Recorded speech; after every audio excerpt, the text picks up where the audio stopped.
Title: Love with Auntie Nephew the Guest After Midnight. Chapter 1. The Arrival. The rain had softened into a drizzle by the time Meher opened the gate. She hadn't expected him to arrive early. In fact, she hadn't expected him to arrive at all. The ad she posted for a tenant had lingered for days without a call, until last night, when a soft male voice on the phone had simply said, "I like the quiet you described." Now he stood there in the gray morning light, a suitcase in one hand and a leather-bound notebook in the other. Tall, thin, and eyes that didn't quite match his age, Zion looked like someone who didn't belong in this decade.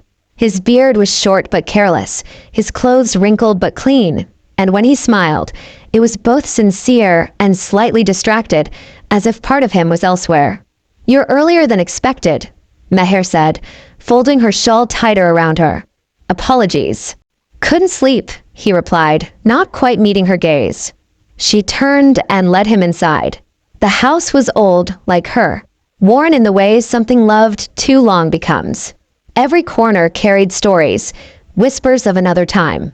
Her husband's slippers still sat under the staircase, untouched. A book he had half finished still lay by the window seat.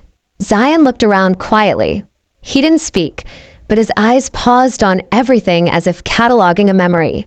"I'll show you the room," Meher said quickly, uncomfortable under his silent curiosity. The guest room was simple. A wooden bed, an old fan, a shelf with books, and curtains that swayed slightly in the breeze. "This okay?" she asked. He nodded, then smiled. "It smells like stories." She didn't know what that meant, but she found herself strangely pleased.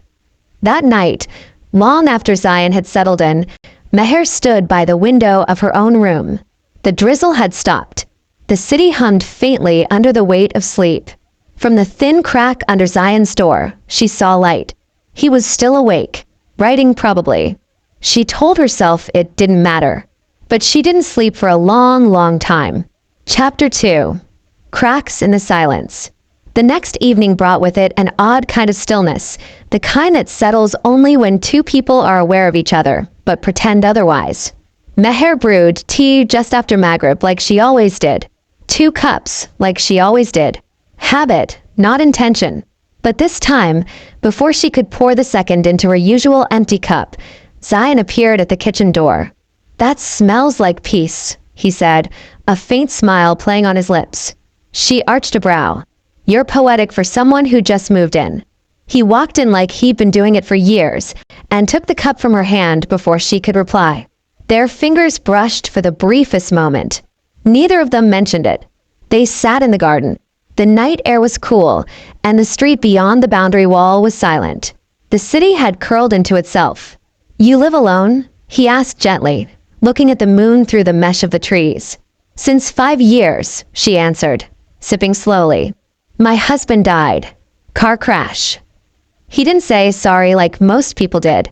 Instead, he nodded, as if pain needed no explanation, no pity. "You?" she asked, surprising herself. He laughed softly. "I haven't died yet." She chuckled, then regretted it. Laughing with someone after so long felt like cheating on silence. "I meant, what brings you to Karachi?" Zion leaned back in his chair, holding the teacup like a sacred object. "I'm writing a book. Needed isolation. I read your ad, and I don't know. The word quiet just stayed with me." She didn't answer. She didn't need to. The night was already saying too much. He pulled out his notebook from the side pocket of his hoodie. "Can I read you something?" She hesitated, but something in his voice was soft, respectful, patient. He read, "She was a house built of grief, and I was a traveler looking for shelter. But even broken walls hum lullabies, if you dare to listen." She stared at him, not because of the words, but because he had somehow written her, and he didn't even know it. "Good night," she said suddenly, rising too quickly, heart unsteady. He didn't protest. As she walked back to her room, she realized 2 things. 1. Zion wasn't just a guest in her home anymore. 2. She had started listening. Chapter 3. The Garden of Words. Days passed like soft winds, barely noticed but deeply felt. Zion and Meher settled into a rhythm, unspoken but understood. He would write all morning, his window open, music playing low. She would tend to the plants, her hands deep in the soil, pretending not to notice the way he sometimes watched her from the balcony above. It was on a Sunday morning when she found a folded piece of paper on the garden bench, right where she always sat to drink her tea. No name, just words. Do flowers bloom because of sunlight, or because someone is finally looking at them? She looked up. His window was closed. She didn't smile. Not quite. But the corners of her soul shifted. That evening, he joined her again, this time without asking. "You left something," she said, not looking at him. "Did I?" he asked, sipping her tea without hesitation now. She handed him the note. "I'm not a flower," she said. "I know," he replied. "You're the gardener. That's harder." A pause. "You're wasting your lines on an old woman, Zion." He looked at her, fully now. Not in the way younger men look at older women, with politeness or awkwardness, but with curiosity. "You're not old," he said. "You're just paused." Her breath caught. He flipped open his notebook, hesitant this time. "May I read you something more?" She nodded, just once. She didn't speak in full sentences anymore, only in pauses, and when she did speak, it wasn't words that came out, but rain. Meher swallowed hard. She stood, walked a few steps away, then turned. "You're playing a dangerous game, Zion." He closed the notebook. "I'm not playing." That night, as she watered the roses, she noticed her hands were shaking. And in her chest, something began to bloom. Chapter 4. The First Touch. It happened when neither of them expected it. The electricity had gone out, as it often did, leaving the house soaked in shadows. Meher moved through the kitchen by the faint light of her phone, searching for candles. Thunder rolled somewhere in the distance. Zion appeared silently behind her.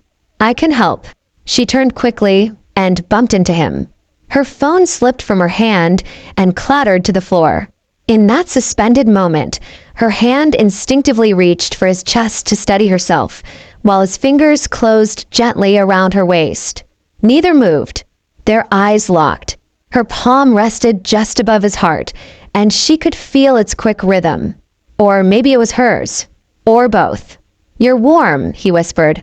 "It's the power cut," she said quickly, though her voice trembled. His hand didn't drop.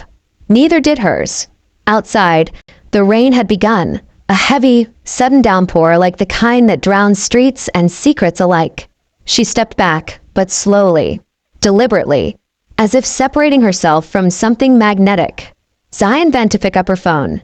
He handed it back without a word, but his fingers lingered on hers just a beat too long. Meher turned without thanking him. She walked to her room and closed the door behind her. But the touch stayed. Not on her skin, but beneath it. Later that night, she sat on her bed, knees drawn to her chest, the rain beating on the window. What scared her wasn't that Zion had touched her. It was how badly she had wanted it. And what terrified her more was that in his silence he had known. Chapter 5. Ghosts of the Past. Zion noticed it first, the black and white photo frame near the bookshelf. Dusty, untouched, tucked behind a stack of books like a memory someone couldn't bury, but also couldn't bear to see. Was this him? He asked gently one evening when they found themselves sharing tea again as the city sank into dusk. Meher didn't respond at first. She just looked at the picture as if it had been waiting to be acknowledged. "Yes," she said finally. "Arif. My husband." Zion nodded. He didn't offer sympathy. She liked that about him. He never tried to fix her. He just stayed. "He was kind," she continued. "Not romantic. Not poetic like you. But kind in a way that made the world feel less cruel." "How long were you married?" 14 years. "And now?" "Now it's been 5 without him." Zion sipped slowly. "Do you miss him?" She laughed softly. "I miss the version of myself I was with him. The softer Meher. The one who wasn't afraid of loneliness." "And who are you now?" he asked. She looked at him, really looked, and for the first time in weeks, her guard cracked. "I'm a woman trying to love silence so much. I forget how loud my heart can get." He reached forward then, not to touch her, but to turn the frame toward her, so the picture faced her directly. "Don't hide him," he said. "Let him stay." A tear slid down her cheek, slow, unannounced. "I'm not hiding him, Zion. I'm hiding me." That night, he left a page under her cup. Some hearts don't break. They dissolve silently into cups of tea, and no one notices until the taste changes. Meher didn't cry. She just brewed stronger tea the next morning, and for the first time in years, she placed her husband's photo back on the mantle, where it belonged. But her eyes, they searched a different face now.